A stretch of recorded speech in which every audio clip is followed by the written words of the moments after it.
દક્ષિણ ગુજરાતમાં અતિભારે વરસાદની આગાહી કરાઈ છે। હવામાન નિષ્ણાંત પરેશ ગોસ્વામી આગાહી કરી છે। આજથી 30 તારીખ સુધીમાં અતિભારે વરસાદની શક્યતા વ્યક્ત કરાઈ છે। રાજ્યના અન્ય ભાગમાં પણ પડી શકે છે ગાજવીજ સાથે વરસાદ।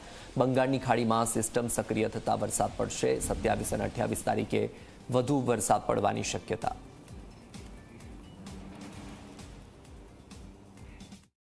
ઓલ ઓવર ગુજરાતની અંદર જે વરસાદ પડવાનો છે તેમાં સૌથી વધારે વરસાદ છે દક્ષિણ ગુજરાતમાં નોંધાય તેવી શક્યતાઓ છે।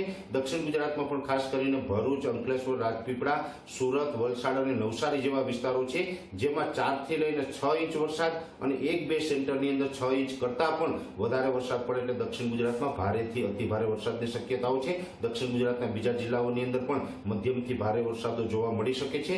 જે મધ્ય ગુજરાતના જે ભાગો છે જેમાં ખાસ કરીને અમદાવાદ, ગાંધીનગર, આણંદ, નડિયાદ, ખેડા, કપડવંજ જેવા વિસ્તારોની અંદર આવનારા 4-5 દિવસ સુધી એટલે કે 24 થી 30 સપ્ટેમ્બર વચ્ચેનું જે સેશન છે દરમિયાન હળવાથી મધ્યમ ઝાપટાઓ જોવા મળશે।